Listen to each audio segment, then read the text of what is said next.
Sri Lankan President Anura Dissanayake has pledged to bolster ties with neighbour India as he makes his first overseas visit as head of state since winning elections in September. Indian Prime Minister Narendra Modi greeted the Sri Lankan leader in New Delhi, where they reaffirmed the importance of bilateral relations, strengthening economic cooperation and fostering regional security. Leaders of the island nation typically make their first visit to India in a continued competition with China for influence in the Indian Ocean. New Delhi has been concerned about Beijing's growing hold in Sri Lanka. India has stepped up infrastructure projects in Sri Lanka in recent years. But China is still Sri Lanka's largest bilateral lender. Mr. Dissanayake is expected to travel to Beijing to meet Chinese leaders early next year. And more, Ishan Garg joins us live from New Delhi.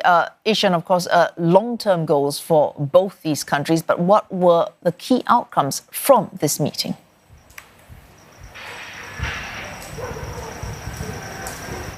Well, the two leaders, India's Prime Minister Narendra Modi and Sri Lankan President Mr. Anura Dissanayake, discussed a wide range of issues. But the key outcome of this meeting certainly has to be this connectivity projects between India and Sri Lanka. The chief among them is, of course, the multi-petroleum product pipeline that is going to be connecting India and Sri Lanka. It would involve India transferring liquefied natural gas to Sri Lanka that will then be used by public sector companies there. India is also reviewing the construction of a solar power plant in Sri Lanka. And in addition to that, India's Foreign Secretary has said that going forward, India is going to be contributing financially to Sri Lanka's economy, saying that it will be providing financial assistance and grants that in some way or shape help build more economic avenues in Sri Lanka. So this has been a conversation not only about recent projects that India and Sri Lanka are going to be working on together, but also about how India can work with Sri Lanka to make the country economically more powerful after it's suffered from a 2-year-long economic turmoil and still continues to be in an economically tough spot.